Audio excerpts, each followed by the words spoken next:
I've noted down. In the field of geology we have come to know today, the geologists tell us that the radius of the earth is approximately 3,750 miles. And the deeper layers, they are hot and fluid and cannot sustain life. And the superficial part of the earth's crust which we live on, it is very thin, hardly 1 to 30 miles. Some portions are thicker, but majority 1 to 30 miles. And there are high possibility that this superficial layer, the earth's crust, it will shake.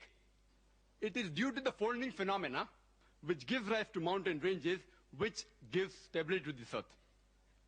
And Quran says in Surah Naba, chapter number 78, verse number 6 and 7, we have made the earth as an expanse, wal jabala autada, and the mountains as stakes. The Quran doesn't say mountains were thrown up as stakes. Mountains as stakes. Arabic word autad means stakes, meaning tent peg. And today we have come to know, in the study of modern geology, that mountain has got deep roots. This was known in the second half of the century. And the superficial part that we see of the mountain is a very small percentage. The deeper part is within. Exactly like a stake, how it is driven in the ground. You can only see a small part on top, the majority is down in the ground. Or like a tip of the iceberg, you can see the tip on the top, and about 90% is beneath water. The Quran says, in Surah Ghashiyah, chapter 88, verse number 19, and Surah Naziyat, chapter number 79, verse number 32, Wal jibala arsaha, and we have made the mountain standing firm on the earth. Made the mountain standing firm on the earth. Today, after modern geology has advanced, and Dr. William Campbell said that, by the theory of plate tectonics, it was propounded in 1960, which gives rise to mountain ranges.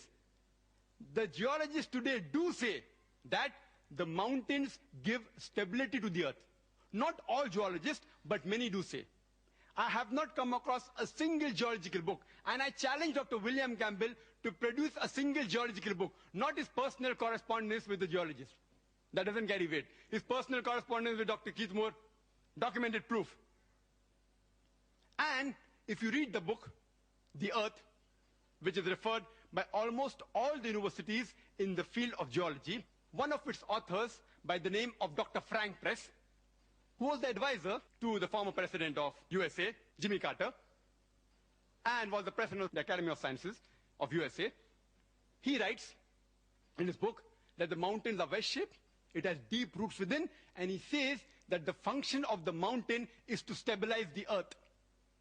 And the Quran says, in Surah Anbiya, chapter number 21, verse number 31, in Surah Luqman, chapter 31, verse number 10, as well as in Surah Nahl, chapter number 16, verse number 15, that we have made the mountain standing firm on the earth, lest it would shake with them and with you. The function of the mountain in the Quran is given to prevent the earth from shaking. Nowhere does the Quran say that the mountain prevents the earthquake.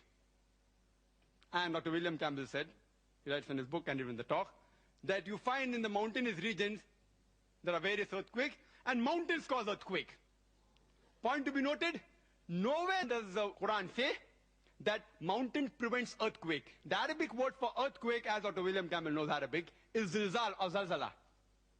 But the words used in these three verses I quoted, it is tamida. Tamida means to shake, to sway, to swing. And Quran says in Surah Luqman, chapter 31, verse number 10, as well as Surah Nahl, chapter number 16, verse 15, we have put on the earth mountain standing firm, lest it would shake with you. It is tamida bikum, shake with you, indicating if the mountains were not there, if you would have walked, if you would have moved, even the earth would have moved with you. If you would have swayed, even the earth would have swayed with you. And we know normally when we walk on the earth doesn't shake. And the reason for this is, according to Dr. Frank Press and Dr. Najjar, who's from Saudi Arabia, and he wrote a full book on geological concepts in the Quran, answering almost everything what Dr. William Campbell has said in detail. And Dr. William Campbell, in his book, he writes that if mountains prevent the shaking of the earth, then how come you find earthquake in the mountainous regions? I said, nowhere does the Quran say mountain prevents earthquake. Earthquake is zilzal. And if you see the definition in the Oxford Dictionary, it says, earthquake is due to convulsion of the superficial crust of the earth due to release of compressed seismic waves, due to crack in the rock, or due to volcanic reaction. The Quran speaks about zalzala in Surah Zalzal chapter 99, but here it speaks about tamida bikum, to prevent the earth from shaking with you. And in reply to the statement that if mountains prevent earthquakes, how come you find earthquakes in mountainous region? The reply is that if I say that medical doctors, they prevent the sickness and disease in a human being, and if someone argues, if doctors prevent the sickness and diseases in a human being, how come you find more sick people in the hospital where there are doctors than at home where there are no doctors?